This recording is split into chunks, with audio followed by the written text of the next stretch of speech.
Hey, what's up guys, this is Cole, welcome back to the account of Mr. Raya, where we have a billion level 60 champions that are really badass, but all of their gear's a little bit not great, and a lot of them that are just would be carrying the account if they were built properly and booked, and not booked, like this Nekothar for example. So it's no wonder that Mr. Rai first got in contact with us, really talked about HYDRA, saying, bro, I gave HYDRA a try. The most damage we've ever done on this account is like 16 million into normal difficulty HYDRA, and I can see why. You know how many champions are fully booked on this HYDRA team that we're looking at right now?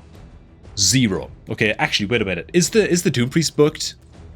The Doom Priest, the one champion that doesn't need to be booked, is fully booked.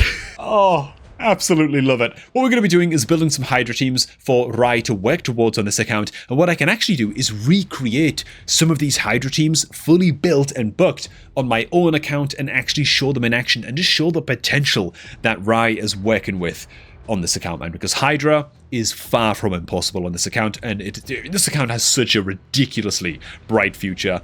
It's not even funny, and that's what we're going to be showing off, man. Before we get to that, if you're looking to create a new raid account, I need a pause to swallow for a second there. God, how unprofessional of me. Yeah, make sure to use the beginner promo link that's down below this video at the top of the description box to create that new raid account, man. You're going to get all the free stuff that you see on screen right now. It is the best beginner promo link going at this time. Who knows, man? Maybe something big. And I shouldn't promise a better promo link over Christmas. What's wrong with me, dude? Oh, well, the pieces fall when they're me, you know.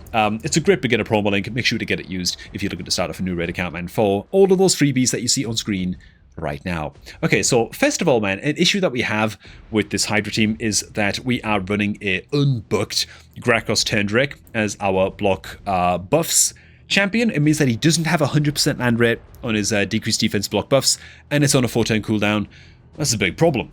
It's a big problem in general that all of his skills aren't booked, to be fair, but this too is a particular problem, especially when we have a fully booked Ugo on the account that we should definitely be using in this team instead. We also don't have a fully booked, well, not just Harima, but any Provoker on the entire account, okay? And so, Provoke's great to bring into HYDRA. It's got to be on a shorter cooldown. Just gotta be. And even the damage dealer, the Whisper, is not fully booked on this account, right? So this is an account, this is a spending account. Just to be very clear, it's a 7-month-old account with a champion roster that looks like this, with this many empowered champions, like a +4 Zagala, Geo, Rector, Turagi, and not Miscreated Monster, but you know, it's an account that's almost grown a bit too quickly. It's like it's outgrown itself a little bit, and so the result is there's a lot of unbooked champions, a lot of champions that don't even have gear equipped, actually, you know, which is crazy. And so what this account really needs is some long-term vision and some long-term goals to work towards. I covered a lot of that in the first part of this account takeover. This is the second video on Rai's account, and these are the HYDRA teams that we are currently using on the account. These are the teams that Rai built on this account. One thing I noticed straight away, let's just ignore the C team, by the way, where the aura lead is Thalesia, who brings the aura of nothingness. She brings a void of an aura. We're not talking about affinity, we're talking about an absence of anything. Okay, so I've got to assume that this team right here is just like a hodgepodge mix of champions that might eventually one day end up in a HYDRA team, and it's not really a team. So let's look at HYDRA A team and B team and observe that even though we have an almost fully booked Cardiel, who brings the speed aura, increase ally speed in all battles, we're not using the Cardiel as an aura lead in either of these teams. And even in the B team, surely we should be using the Nekothar as the speed lead. Speed is the best stat in the game inside of raid, and speed auras are typically speaking 95% of the time. Most teams in the game are going to be the best aura that you can run. That's in PvP and PvE areas, clan boss dungeons, whatever. We just ain't running one. In fact, in the HYDRA A team, we're not even running a Provoker at all. And let's really count the Freya as a Provoke, but is she booked? No, she's not. So she got a 25% chance to place that Provoke on an A1 skill. Ooh, accuracy is a little bit on the low side as well, but okay, man. Great quality champions, all a little bit hodgepodge for my liking. Yeah, let's scroll on down to some of the teams that I've planned out. So this is the new and improved HYDRA A team, where we're subbing in some champions here and there, we're switching things up a little bit, and this is just a team to work towards. I've already touched on in the previous takeover video I did on this account how high priority I feel Nekothar is for books on this account. We're going to be using Nekothar every bloody where in the game on this account. This team is going to be using the Ugo for decreased defense and for block buffs, and so just to be clear, when you're building out a Hydra team, having a 100% reliable, ideally 3-turn cooldown AoE block buffs champion on your team is like everything. It's one of those key and crucial debuffs that you've got to have on the team. Just to really get your foot in the door with Hydra, in my view, and then a Provoker champion, the Harima is still going to make the team. And the reason I like this team so much is because it's also combining the Harima, who is of course, a Shadowkin legendary, with the Lady Mikage on this team as well, we get to use for all kinds of ally attacks, but even an A1 skill attacks one enemy with a random ally from the Shadowkin faction, and so she's going to be ally attacking with the A1 alongside the Harima as well. So that's pretty cool, right? It's pretty cool. Harima's not the best champion in the Shadowkin, of course, to combo with Mikage, but she's what we've got, you know. And so they're a pretty decent little duo. Whisper's a great damage dealer. She's not booked on this account, but you know, Rectodrat a great support. I think this Hydra team can absolutely pop off. I think it's going to do great. And just to prove it, I'm going to go ahead and switch on over to my BlueStacks real quick, where I'm already loaded in on my own main account with exactly the same team as we are running on Raya's account, loaded up on my own account. The only difference is that Harima has decided to change her helmet. She's now cosplaying as Skuramis. Okay, just kidding. It really is Skuramis. Whoa! I blew everybody's minds, I know, but we're running... I don't have Harima on my... on my mid account, okay? So we're running Skuramis as the 3-turn cooldown provoke champion, okay? I'm going to use this as an opportunity as well to cover some budget option champions for these two roles, okay? The 3-turn cooldown provoke champion, one of those key roles. You've got to control the Head of Decay. If you are not keeping provoke up on the Head of Decay for at least most of the Hydra fight, you're going to have a bad time. It's going to be horrible, right? It's going to be cleansing debuffs off of all of the Hydra heads, which is a disaster. It's going to be boosting their 10 meter. It's going to be putting shields on them. It's just not a good time. Skuramis can do the job. The only thing is with Skuramis is you've got to build them with high resistance as well, like 350 resistance for normal Hydra, 400 for hard mode, 450 for brutal, so on and so forth. It gets a little bit tough, but you've got to build them with high resistance, otherwise the Head of Mischief is going to attack your Skuramis and steal a counter-attack buff and a continuous heal buff and try and spread those to all the other Hydra heads, which can be bad. If you don't have a Skuramis, don't worry, don't cry. Some other provokers that you can build are going to be the likes of a Seeker from the Undead Hordes. I use this as my provoker on my own free-to-play account. Double hit A1 with a 50% chance of placing provoke on each hit on this A1 skill. Makes him semi-reliable. He's pretty good as a good budget option. You know who's even more budget than Seeker and is actually quite good? Is actually Master Butcher, the rare champion of the Dwarves faction. This guy's solid. Like, he's solid, man. I'm currently working on building my B team on my own free-to-play account. Master Butcher is my provoker of choice for that second team. His provoke duration, it might be a 4-turn cooldown, but it's a 2-turn duration provoke on his A2 skill, man. And he provides a little bit of healing to the team as well with his passive skill when attacked. Oh, never mind, this doesn't work against bosses. Ignore that. But he also has a low land rate provoke as well on his A1 skill too. So he can actually do a great job. He can do the job just fine as a provoker into Hydra. Also in the Undead Hordes, we've got Husk. He's less reliable than Seeker and Master Butcher. 40% land rate provoke on a double hitter A1, so a bit lower than Seeker. And you also kind of want to build Husk for a bit of damage, like 100% crit, decent crit damage amulet at least, so that he's doing good damage with his A2, where the damage from this AoE skill is based on enemy max HP. So that's like another option that you've got. And if all else fails, you can just wait for 9 months and get Physics the Unbowed as your login reward champion, who of course brings a 3-turn cooldown. 100% land rate provoke on her A3 when fully booked, so pretty good options there. As for block buffs, it doesn't get much better than Ugo with the heals and debuff cleanse and even the decreased defense debuff that she also brings to the table. But if you ain't got an Ugo, then you can always bring along an Umbral Enchantress and just have her spam the crap out of this A2, 3-turn cooldown, 100% land rate booked, chance of placing block buffs for 3/10s, which is really, really nice. Also of the Undead Hordes, dude, the Undead Hordes have like all of the best like mega budget Hydra champions, man. You can bring along an Ostrox Boneglaive, who brings a little bit of debuff cleanse, blah blah blah on the A3, but on the A2 brings an attack all enemies, 3-turn cooldown booked, if 4 or more enemies are alive, which they always are against the Hydra heads, 100% chance booked of placing block buffs for 3/10s as well, so very, very nice option there too. And so back to the team. I'm actually going to go ahead and be testing this team into brutal difficulty Hydra, okay? And so again, these champions are powered. They're well built, they're like mostly awakened for the most part, they're quite strong, but if I can do this on brutal difficulty Hydra, then Raya should have no problem at least using this team into hard mode HYDRA. Now, of course, this isn't meant to be like a super comprehensive HYDRA guide or whatever. There's a lot of things I'm not touching on in this video, and it's not all just about, you know, bring a block buffs and bring a provoker and stuff like that, right? Having increased speeds in your team, maybe some decreased speed debuffs against the HYDRA heads. Mass HP burns can be a great source of damage as well against the HYDRA heads. You need some decent AoE healing and ideally a little bit of debuff cleanse.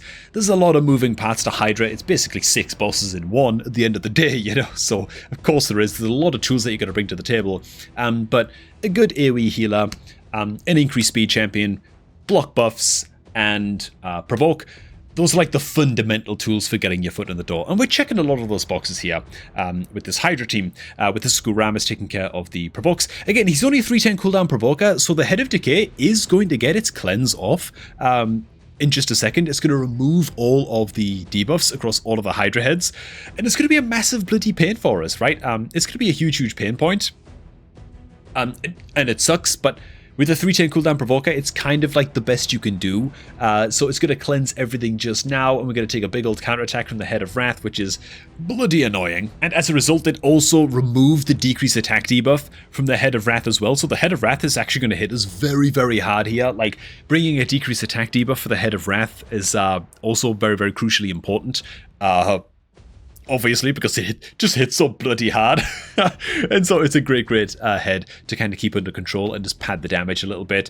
Because when it attacks in here, yeah, it almost one-shots the Whisper, you know? Like, it's a hell of a lot of damage. So a good decreased attack debuffer. And that's what the Nekmothar is on the team for as well. Nekmothar bringing that good old decreased attack debuff on his AO1 skill. Is bloody great. I'll say as well that the Whisper isn't getting the most value on this team as well, because Whisper really thrives if you have a champion on the team that's bringing an AoE weaken debuff. She really likes attacking into enemies that have both weaken and decreased defense on them. We don't have that reliably on this team. Actually, on Raya's account, we do have a Mad Hatter that we could build in the future as well. I haven't included him in the teams that I've planned out on Raya's account. It's like a weakened champion and just a support champion to take into HYDRA. Because honestly, there's a lot of work to do on the account in terms of booking up other champions, and the Mad Hatter, compared to some of the other champions that we need to build on Raya's account, the Mad Hatter is actually a bit low priority. That's how many good champions we have to build on Raya's account, you know, that I'm willing to kick the can down the road a bit and recommend that we ignore the Mad Hatter for now. That's a project that we can build in future. There are just too many legendaries that need books for us to prioritize building the Mad Hatter, in my opinion, on Raya's account for now. But as you can see, this team is doing just fine. First head decapitated. We're holding steady. We're holding firm. It's looking pretty good. I'm not going to show the whole HYDRA fight or where the damage ends up or whatever. Frankly, it doesn't matter. We're very, very clearly doing just fine. And with heads decapitated, we are on track to get like a brutal 1 key, which is good enough for us, you know. In fact, I'll skip ahead just like 5 minutes or something so we can get an idea of where the damage is landing and trending towards. Oh my god, you know what? No, I'm just gonna end it here. Why? Because, dude, the Whisper just got devoured, and then I realized that because we don't have Harima on this team, we've got Skuramis instead, we're only running 1 damage dealer. So yeah, like, Harima does a lot more damage than Skuramis is ever gonna do, obviously, you know, so it's kind of pointless to even look at the damage on the team. What's important is the team is surviving and it's stable, and if we had a Harima, not a Skuramis, the damage would look a lot better, you know. So yeah, we'll just leave it there. And so yeah, this is the first team that I would build on out, and this right here would be the second team with special attention being paid to the Mad Hatter. The Mad Hatter Whisper combo has some insane potential. Okay, just to reiterate this a little bit, this is an incredible direction to build in with this account, mostly because of the... Okay, so Whisper thrives in like powerful Relentless gear with high crit rate, high crit damage, and crazy attack stats. And she gets all kinds of extra turns on her passive and bonus damage against bosses anytime she crits, right? Just crazy. She also gets an extra turn on her A3 double hitter, grants an extra turn if the target is under decreased defense and weakened debuffs. Decreased defense is easy enough to bring along. It's not too much of a pain, but we can be a little bit tougher to come by unless you've been engaging in relatively recent fusions. Hatter, though, brings that weaken. Not only does he bring weaken, he brings Hex in the same skill as well, which is great into HYDRA, and then the ally with the highest crit damage teams up and joins in with this attack, right? 310 cooldown skill on the Mad Hatter. There's crazy, crazy combo potential there. And so, behold, the best team that I can see us building on this account. This, to me, is ultimately in the future, once we've got a lot of champions built on the account, this is probably going to be the best, like the ultimate A team on this account, man. It just brings everything. Decreased defense, decreased attack, increased speed, decreased speed, leech, block buffs, healing, debuff, cleanse. The Mad Hat is going to help out with the healing as well. We've got multiple ally attack champions here. They're going to combo up with the Whisper. The Mikage is going to ally attack with the Harima. The Harima is going to handle provoke. It's just got absolutely everything, man. A team like this, fully built on out, is going to be crazy. It just happens that right now we've got to spread these champions out a little bit between two teams to get two teams up and running. You know what I'm saying? So this is more like a future sort of Omega, like Super Saiyan project to work towards. And so let's give that very same team a shot on my own main account. The only difference being, you know what, screw the Skuramis, and I still don't have Harima. I'm just going to take the risk of going with the Ninja to combo with the Mikage on the ally attack. You know, this team would probably work better with a Harima just because it's missing the provoke now, but whatever, man. Let's just throw it in and see what it can do, you know? So again, I don't have the provoke here, so the very first thing the Head of Decay is gonna do is remove all debuffs that we place against all of the Hydra heads, you know? But, so that's gonna suck a lot, okay? But hopefully we're gonna get to see just crazy ally attack potential in this team. We already saw the Mikage ally attack come on out. I'm actually gonna direct the team to, I'm just gonna click on the Head of Decay, so all of our, oh god, there's the Mad Hatter ally attack as well. I'm gonna direct all of our guys to just focus all of their attention on killing the Head of Decay as quickly as possible, as the Whisper is just absolutely rampaging and wailing against that. Look at her extra 10s, bro. It's just an absolute, she's still going. How is she even still going?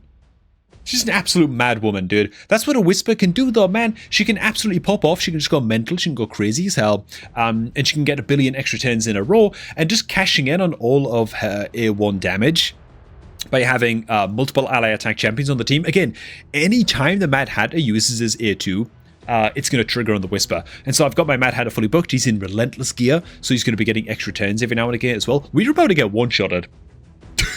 I just saw that there's an increased attack buff on the Head of Wrath, and it doesn't have a decreased attack, so yeah, let's get out of here. Okay, so without a Provoker, we can't maintain decreased attack against the Head of Wrath, so I'm going to do a do-over here just to demonstrate the damage against hard mode Hydra, so I've just knocked the difficulty down a little bit. Obviously, if we had the Harima and not the Ninja in the team, wouldn't be a bloody problem, would it? Like, we'd be just fine, and we'd be able to demonstrate this squad with the Provoker champion instead of the Ninja, who, the Ninja's cool and all, but not for this team, he's not, you know.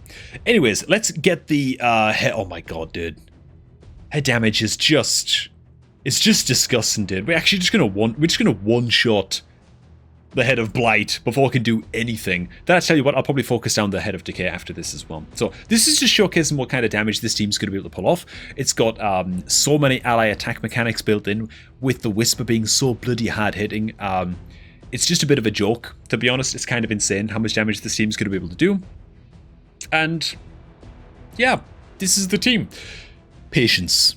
To Raya, the account owner, it's just a game of patience on this account. Now, the account has advanced so quickly because of like shard pull spends and stuff like that, that we don't need to be going mental with pulling shards for, oh god, the Whisper's going to one-shot herself. Not quite. There's a huge reflect damage up on the Head of Wrath there for a second. I felt sure she was about to one-tap herself there, but okay. Yeah, all we're going to do, we're just going to stay patient on Raya's account, and that's really it. That's the secret to progress now. Raid Shadow Legends is not really a game that you win at in a matter of weeks or even months. It can take a bloody long time to progress into Hydra. Like, a stupidly long time. You need specialist champions, and you need to get those legendary champions booked, you know?